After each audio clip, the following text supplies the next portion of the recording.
अम्मा बाद आऊज़ु बिल्लाहि मिनश शैतानिर रजीम बिस्मिल्लाहिर रहमानिर रहीम या अय्युहन नबिय्यु कुल लिअज़वाजिका व बनातिका व निसाइल मुअमिनीना युदनीना अलैहिन्ना मिन जलाबिबिहिन्ना।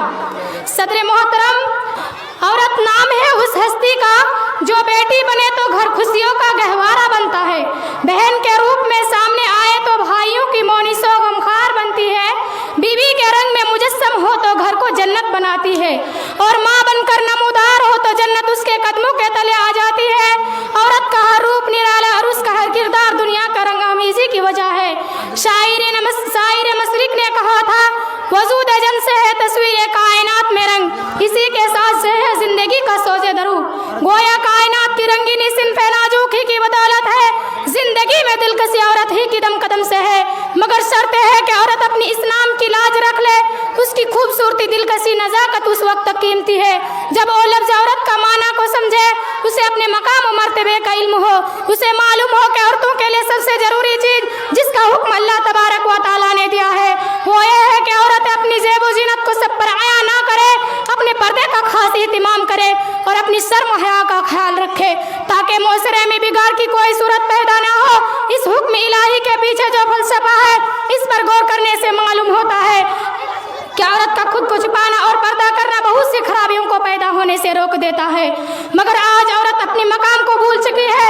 शरीयत ने उसे जितनी इज्जत से नवाजा था, आज उतना ही औरत गिर रही है। दीन ने जिसको हर नायाब को घर रहने का हुक्म दिया था, आज वो सड़कों बाजारों में नीलाम हो रही है, जो अपना मकाम और मर्तबा गिरा कर जिसमें फरोशी करने पर आ चुकी है। यही वजह है कि आज औरत मुआशरे में जलील होकर रह चुकी है। मुआशरे में होने वाले ऐसे फसादात के पीछे हमारी नज़दीक असल मसाला और अहकाम शरिया से आत्मवक्फियत या बदअमली है, और बदअमली भी बतौर खास बेपर्दगी है। हाजिरीन जलसा, अल्लाह ताला ने कुरान मजीद में और रसूल सल्लल्लाहु अलैहि वसल्लम ने हदीस मुबारका में बहुत से मकामात पर पर्दा की मशरूइयत को न सिर्फ जिक्र किया है, बल्कि उससे रूगर्दानी इख्तियार करने वाली औरतों को अल्लाह ताला ने अजाब की धमकी भी दी है। उसी तरह अल्लाह ताला ने सूरा नूर आयत नंबर 31 में फरमाया, ऐ नबी सल्लल्लाहु अलैहि वसल्लम, आप मोमिन औरतों से कहे कि वो अपनी निगाहें नीचे रखे, अपनी सतर की हिफाजत करे, अपनी जेब व जीनत को जाहिर ना करे और अपने दुपट्टे अपने सीनों पर डाले रहे।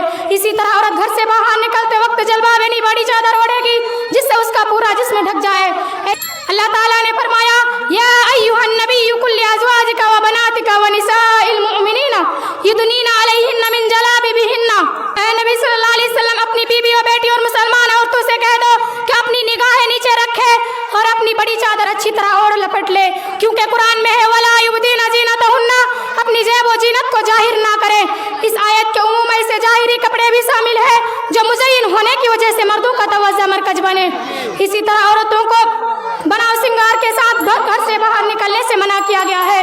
वला तबर्रजना तबर्रुजल जाहिलियतिल ऊला, इसका यही मतलब है कि औरतें अपनी महासीन जीनत और उन असिया को जाहिर ना करें जिन्हें छुपाना लाजिम है। सामीन इकराम उम्मे अलकमा बिन्त अबी अलकमा बयान करती है कि मैं हफ्सा बिन्त अबी बकर को देखा कि वो आयशा के पास इस हाल में आई कि उस पर एक बारीक कपड़े की ओढ़नी थी जिससे उसकी पेशानी नजर हो रही थी, तो आयशा ने उसकी ओढ़नी फाड़ डाली और फरमाया, क्या तुम्हें उन अहकाम का इल्म नहीं जो अल्लाह ताला ने सूरा नूर में नाजिल फरमाया है। फिर उन्होंने एक मोटे कपड़े की ओढ़नी मंगवाई और उसे पहना दी। मालूम हुआ कि हिजाब के लिए ऐसे बारीक कपड़ा इस्तेमाल करना जिससे जिस्म जाहिर हो दुरुस्त नहीं। लिहाजा मोहम्मद सल्लल्लाहु अलैहि वसल्लम पर ईमान लाने वालों को जान लेना चाहिए कि आप सल्लल्लाहु अलैहि वसल्लम ने हमेशा हर मकाम पर बिलखुसूस यहूद और नसरा की मुखालिफत की है। इसीलिए आज हमें भी यही कोशिश करनी चाहिए, वरना आपका ये फरमान भी याद रहे, मन लबिसा सौब सहरतिन फिद दुनिया अलबसहुल्लाहु सौब मज़ल्लतिन यौमल क़ियामा। जिसने दुनिया में शोहरत का लिबास पहना, अल्लाह क़यामत के दिन उसे ज़िल्लत का लिबास पहनाएंगे।